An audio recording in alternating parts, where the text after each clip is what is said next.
Listen up. Give me a second. Listen up.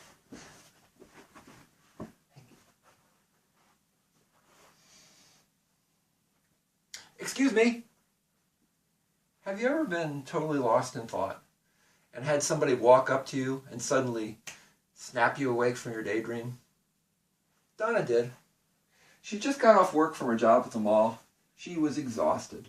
Her legs were killing her, and her brain felt like oatmeal. To make matters worse, she didn't like the looks of this guy.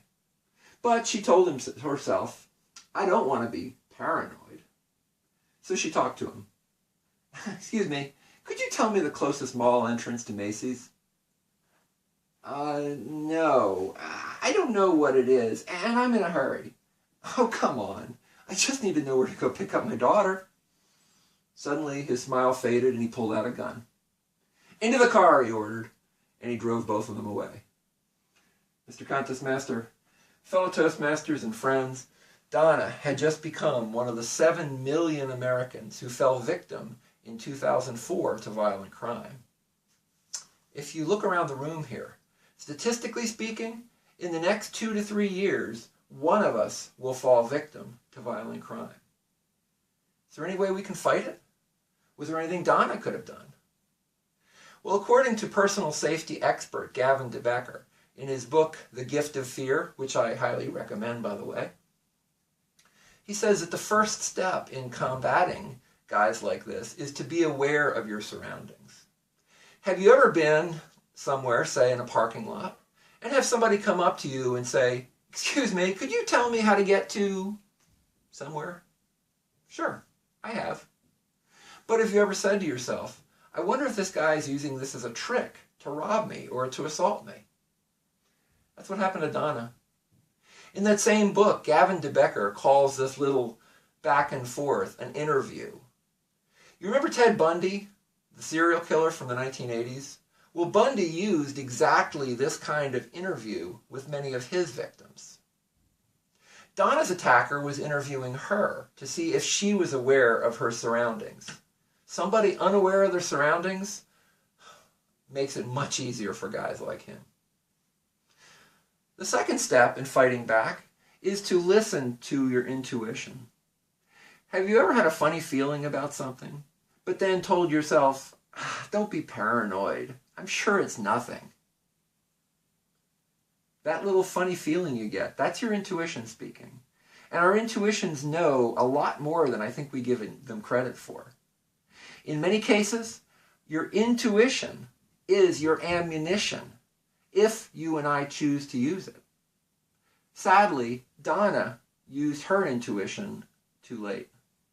Let's take a look at that scene again and see if you can spot anything.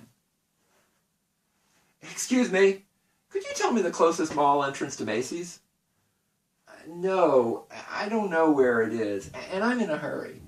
Oh, come on, I just need to know where to go pick up my daughter. Did you notice anything? He didn't take no for an answer.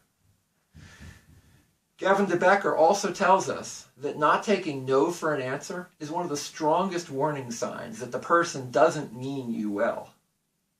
With guys like this, your intuition is definitely your ammunition. You wonder what happened to Donna?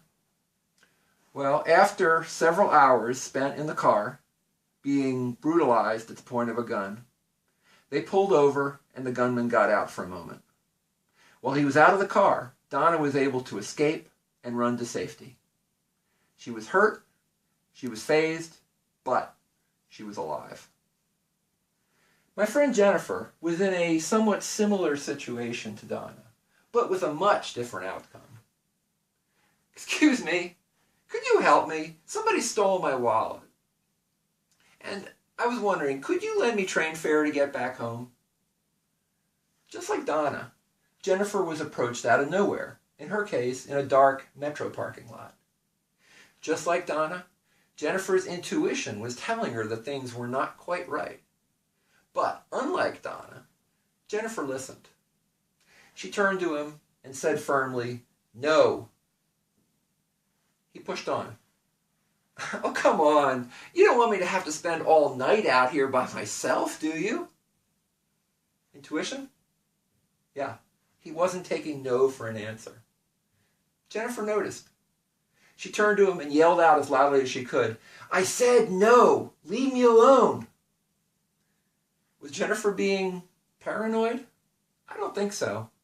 Because when she resisted, he ran away as fast as he could.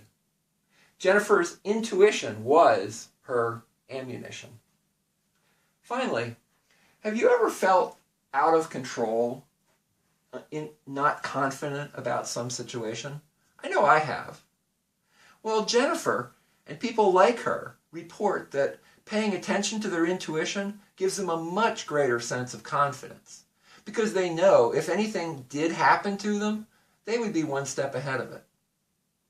I told Jennifer's story to my 14-year-old daughter. She was 12 at the time. She looked at me with her big brown eyes filled with a newfound sense of confidence. And she said, "Daddy, thank you for telling me Jennifer's story.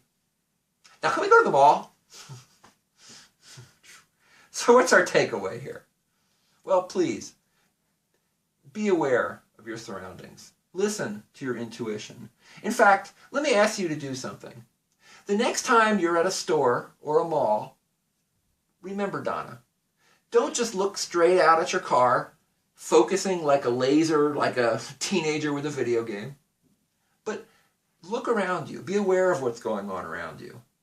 And if you see something that your intuition tells you isn't right, don't ignore it. Like Jennifer, your intuition will keep you safer. It will give you a greater sense of confidence in yourself. Your intuition will be your ammunition. Mr. Contest Master.